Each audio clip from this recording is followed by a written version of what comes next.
Brianna Kinnear wasn't someone that you would expect to become a victim of a violent crime. In fact, according to investigators and the evidence provided by her mother, Brianna is the last person you would expect to be caught up in such a horrendous cold case. See, Brianna grew up as one of the popular girls in her school, but immediately after graduating, well, things took a downward turn. Before she knew it, Brianna had become caught up in the dark underworld of organized crime. It started off as a simple, easy way to make money, but by the time Brianna turned around, she was far deeper than she could have ever imagined. Detectives are still debating why Brianna lost her life that day, but the truth of this crime may be a bit more obvious than police are willing to admit.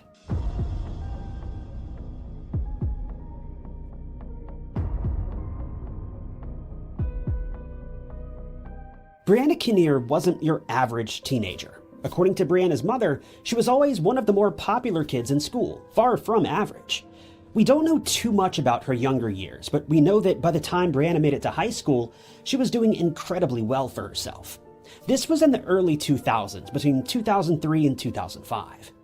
Brianna never really got into any trouble during school. She always kept her nose clean and made sure to get all of her schoolwork done to the best of her ability. Brianna was known for her remarkable soccer skills all throughout high school, and she was one of the star players on her team. It seemed that if she were able to maintain this momentum and skill, she would be well on her way to getting a great scholarship towards a college education. There's been no word on whether or not her time playing soccer paid off, but as her high school years were coming to an end, Brianna announced that she wanted to get a further education by studying to become an esthetician or a makeup artist. These two jobs go hand in hand to a certain extent. Her mother recalled Brianna around this time as being incredibly warm-hearted and loved by nearly everyone, so pursuing a job as a personal makeup artist would certainly have been a great path for her.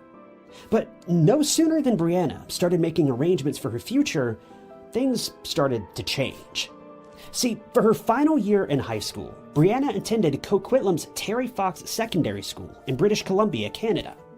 It was here that she met her first long-term boyfriend, Jesse Margison. The two met through mutual friends, but Jesse had a reputation for being less than desirable person. Brianna's mother, Carol, knew Jesse's history all too well. As soon as Brianna announced that the two were friends, her mother began to warn her to stay away from him. The thing about Jesse is that he was always involved with all sorts of nefarious people, carrying out pretty much any kind of illegal activity you could think of. Crazy enough, when he and Brianna first met, Jesse was actually hiding out from the police, avoiding arrest. Brianna encouraged Jesse to turn himself in so that he could do his time, clear his name, and move on with his life. But as we all know, this was never going to happen. Once you become involved with people like this, there's only one way out, and it certainly doesn't involve the police. At first, Brianna and Jesse were nothing more than friends. But for those closest to them, it became quite clear that Brianna was looking for much more, and so was Jesse. It didn't take the two very long at all before their relationship started to heat up, and before long, they had announced that they were officially dating. For Carol, Brianna's mother, this was pretty much the worst news she'd ever heard. She knew how dangerous Jesse was, and she knew how impressionable Brianna was. To hear that the two were now so close was devastating, but I'm sure we all know that a parent's words mean virtually nothing to a teenager who's in love. Carol was willing to do anything within her power to keep Brianna away from Jesse, and her first attempt at this was to go to the police and request a restraining order against him. But unfortunately, there was nothing the police could do. Rather obviously, Jesse had committed no crimes that targeted Carol or Brianna. This meant that they had no legal ground to stand on when it came to requesting a restraining order. In the words of the police, if Brianna willingly invited Jesse into Carol's home, there was nothing that they could do. Unfortunately, while Carol sought this restraining order as a way to help protect her daughter, the effects of this may have only made things worse.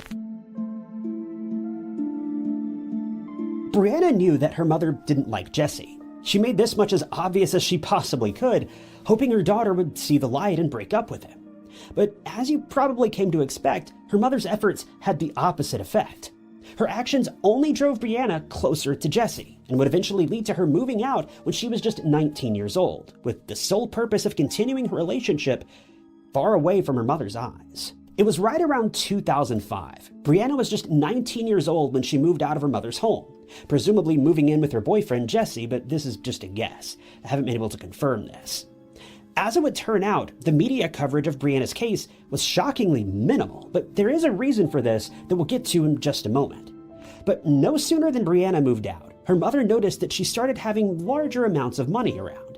It started off with Brianna having money to eat out at restaurants. Prior to this, Brianna and her mother did well enough, but they certainly weren't eating out multiple times a week. Carol says that it was at this point that she began to suspect that both Brianna and Brianna's best friend Tiffany Bryan had been convinced by Jesse and his crew to become part of the illegal trafficking trade that was running rampant through the area at the time. Having grown up in Coquitlam, Brianna had been exposed to organized crime for most of her life. Now, this isn't to say that either she or her family were involved in it, but rather it was an issue in the area that was only getting worse as time grew on. Coquitlam is only about a 35-minute drive from Vancouver. Now, I'm not going to pretend to know too much about the state of Vancouver around this time, but it's become common knowledge in more recent years that Vancouver, and really most of British Columbia, was in a pretty bad place in the mid to late 2000s. This is because organized crime was running rampant through the streets, and people were losing their lives each and every day. That's because beginning around 2007, building up to 2009, Vancouver was caught up in the middle of one of the most high-profile gang wars in modern times. Due to restrictions that had been put in place by the Mexican government around this time, illegal goods were becoming harder and harder to come by on the streets of Vancouver.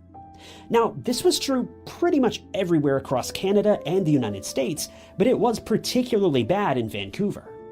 This caused tensions to become incredibly high between the various gangs that had set up shop in the area. Between late 2007 and early 2009, dozens and dozens of gang members lost their lives due to increased tension and violence between these various groups. Unfortunately for Brianna Kinnear, her boyfriend Jesse was a member of one of these gangs. Now, I mentioned a moment ago that Brianna's case didn't get much media attention, and the reason for that is because she was so closely related with all of this gang activity. In fact, when her case did make the news, most people just wrote her off as yet another junkie who had it coming. But this simply wasn't true. Though this did mean that her media coverage was incredibly minimal, and most people forgot about her case as quickly as they had learned of it. The thing we don't know is whether or not Jesse had malicious intentions when he recruited both Brianna and her friend Tiffany into his dealings. I'd like to think that he didn't. I'd like to think that he was simply a guy that was caught up with all the wrong people and didn't realize just how dangerous the situation really was. But I think we both know that this is just wishful thinking. Carol first noticed how bad things had gotten when Brianna suddenly had money coming from everywhere. In fact, she and her new group of friends even made a trip to Mexico during this time. Even though they knew all of the obvious dangers related to all of these gangs, they took a vacation straight into the eye of the storm. When Carol would ask Brianna where she was getting this money for all these trips and items, she would make up stories about low-paying jobs, but her mother would see through these lies each and every time. But there was virtually nothing she could do to keep her daughter safe. All she could do was hope for the best. Carol says that despite all of this new money, Brianna continued to pursue her goal of becoming an esthetician or a makeup artist. She continued paying for classes and was even offered a position as an instructor. But as her gang relations started to grow, her ability to study for her classes began to dwindle, and she just couldn't keep up with them anymore. She started missing classes, giving up on great opportunities, and instead continued to dive headfirst into the world of organized crime. When speaking about Jesse Margison, Carol says that she remembers Jesse as always being a bit of a loner. She remembers that he had a terrible upbringing, but didn't dive into anything specifically other than he was more or less abandoned by his parents and forced to raise himself. She mentioned that Jesse was always getting into trouble and believes that Brianna was drawn to Jesse because she believed she could fix him or help him in some way. But she also admitted that it could have been the bad boy lifestyle that seemed appealing to Brianna after living as a good girl for such a long time, but the truth is we just don't know. Carol says that Brianna always kept her eyes open looking for a way out, but the problem is that the lure of the money was just too much to turn away from. When she would speak with Brianna about getting out of the business, she says that Brianna would always have an excuse, such as, once I make X amount of money, then I'll get out. But this amount of money would always increase, and it was simply never enough. Regardless of this, Brianna's mother continued to invite Jesse to family dinners and get-togethers. She didn't do this for Jesse's sake, but rather so that her daughter knew that she would be there for her when things fell apart, and she knew they eventually would. She just couldn't have ever anticipated how quickly things would go wrong. It started with Jesse being unfaithful to Brianna. Carol says that she knew that Jesse was sneaking around, but she also knew that this was simply part of the lifestyle. Jesse felt that he was above everything and everyone, including the law and his own girlfriend. Carol knew that Brianna was being mistreated, but Brianna simply wasn't willing to listen to reason. So what else could she do? But that's when things started getting far, far worse. Brianna's demeanor began to change. She was always known for being a pretty happy and outgoing girl, but all of a sudden, there was a shift. She used to be confident, unafraid, powerful, but now she seemed to jump at every shadow. She was always watching her back. Carol says that she really noticed how bad things had gotten when Brianna started keeping the curtains closed 24/7, even on a beautiful sunny day. When Carol questioned her daughter about why she was being so secretive and acting as if she was hiding away in her own home, Brianna revealed something terrifying. She said, "Mom, they can't know where we live." By 2007, Brianna Kinnear had reached an all-time low. There was a raid at her apartment, and she was arrested and charged with possession for the purpose of trafficking. Along with these charges against her, charges were also placed against Tiffany as well as Jesse. To say that Brianna was distraught about this would be a serious understatement. Brianna insisted that Jesse was willing to take all the blame for the situation. After all, he was the one to blame. Supposedly, Brianna played no part in the collection or dispersal of these illegal goods, but unfortunately, her name was attached to the lease of the apartment where all of it was found, so she was determined to have been an accomplice. It would also later come to light that detectives believed Brianna was, in fact, involved in the dispersal of these goods. She was just as guilty as Jesse in their eyes. Carol says that for Brianna, this was the beginning of the end. Her life, as she knew it, was over. She always had dreams of leaving the country and seeing the various sights in America and across the globe, but now she was a felon, so she couldn't even leave the country. It wasn't too long after this when Jesse became caught up in a string of violence and was hit by several rounds during an altercation, nearly losing his life. Thankfully, it doesn't appear that Brianna was present for all of this. The doctors say that it was a miracle that Jesse even survived to make it to the hospital, and in the end, he would make a full recovery. For Brianna, this situation was a bit of a wake-up call. The only problem was, regardless of how woke Brianna got, there was no exit. There was no way out. By this point, she knew too much and had too many rivals who knew who she was. There was no escape. Thankfully, around the same time, Brianna did eventually leave Jesse. But as is true with many people who are in abusive relationships, she went right back to him within a matter of weeks. Worse yet, around the same time, Brianna started using the same substances she was selling.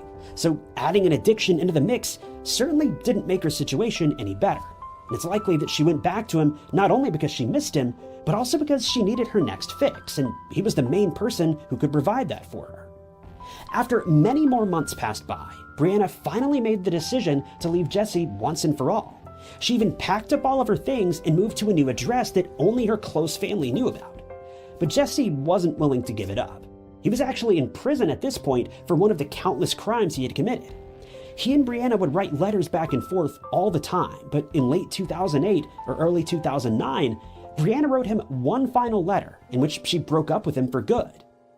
But from behind prison walls, Jesse had Brianna stalked by one of the members of his gang, and he found out about her new address almost immediately, bringing Brianna right back into the thick of it. And that brings us to February of 2009. Brianna had been driving around the Coquitlam area in a residential neighborhood. She'd been driving a truck that she had borrowed from her friend Tiffany, who had also been deeply involved in the illegal trafficking trade. And that's when everything went wrong.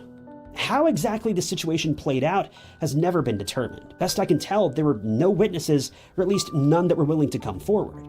But Brianna was found around 7 p.m. on February 5th, 2009, after she'd pulled over and parked the truck on Oxford Street, just south of Mason. When she was spotted by police who were conducting routine rounds, she was already slumped over in the driver's seat, and the window on that side of the truck had been shattered. She'd been struck by a single round and lost her life within moments, and no one had witnessed a thing. Just days prior to this, Brianna found out that she was expected to make a court appearance regarding her charges for trafficking illegal goods.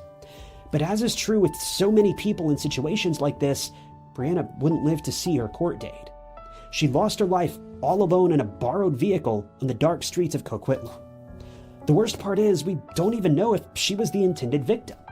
A suspect has never been named in this case, and considering it was gang-related, it's pretty much guaranteed that none ever will be named. In fact, it's likely that there wasn't even just one person involved. It's likely there was a collective of people who needed to make sure that Brianna didn't reveal any secrets to the police when her court date rolled around.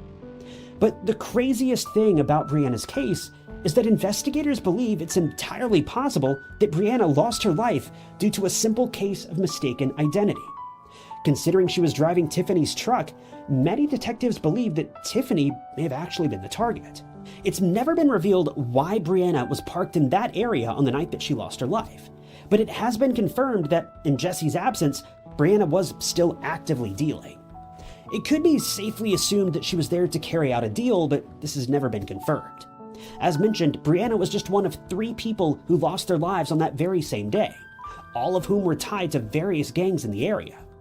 According to my count, at least 41 people lost their lives between January of 2009 and July of 2009, all of whom were directly related to the business that Brianna had been involved in.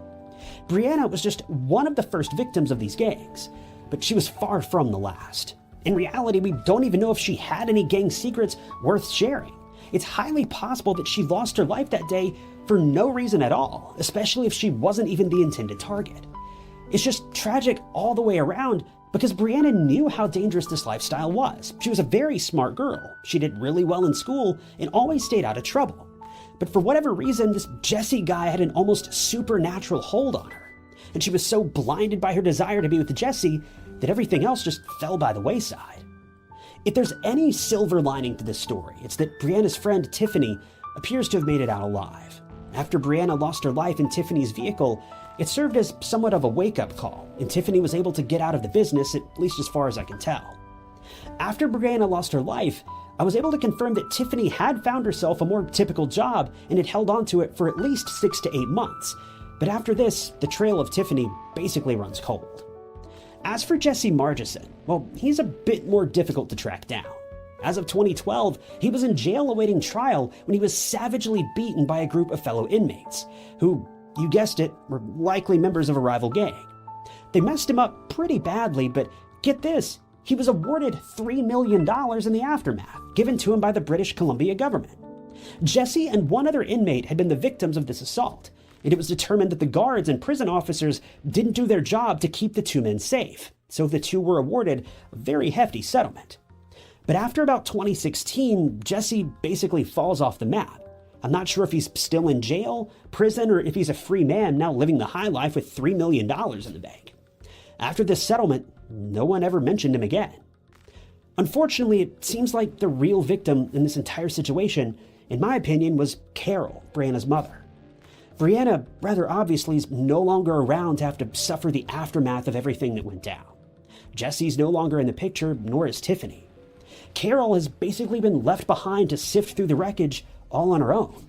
But she's doing everything within her power, and I mean everything, to ensure that her daughter isn't forgotten. She's even taken it upon herself to reach out to other mothers who've been placed in similar situations to offer them help, support, and a shoulder to lean on. While Brianna may be gone, Carol is stopping at nothing to make sure that her memory will live on forever and be a light to those who feel hopelessly lost in the dark. Thankfully for Carol, she has no regrets about the way she handled things. She knows that she did everything within her power to keep her daughter safe, but her daughter still chose to make decisions that led her down one of the darkest paths you could imagine. One of the most heartbreaking statements that I've heard from Carol is that in the days leading up to her passing, Brianna asked her mother to provide her with a letter for the judge who was ruling over her case. This letter was basically a character statement, meant to prove to the judge that Brianna wasn't a bad person. Carol refused to write the letter. When asked if she felt bad about this, Carol admitted that she did feel pretty bad. She also admitted that she wasn't ever going to lie to a judge, and it was time for Brianna to face the music, so to speak. Carol says that she could not, with a clean conscience, write a letter to a judge and tell him or her that her daughter was a good, honest person, when she knew wholeheartedly that it wasn't true. She admitted that her daughter had the opportunity to make the right move time and time again, but she made the wrong decision each and every time. She couldn't cover for her anymore, and she was forced to admit that, based on the decisions her daughter had made, she couldn't vouch for her anymore. Rather obviously, knowing all of this doesn't change the pain and the devastation that Carol has been through. If there's any comfort to be found here, it's that Carol has made peace with things, at least as much as she can. There's a strange type of solace that comes from situations like this when you know that you've exhausted every avenue that you could have. While it doesn't bring anyone back, at the very least, it may offer some level of closure. Thank you guys for tuning in to another episode of True Crime Stories. If you enjoyed this video, check out this other interesting case I covered, and don't forget to subscribe. It's totally free and keeps you up to date with all of my future videos. You can also click that join button below to support the channel and see new videos long before everyone else does. But my name is Ty Knotts, and I'll catch you guys in the next one.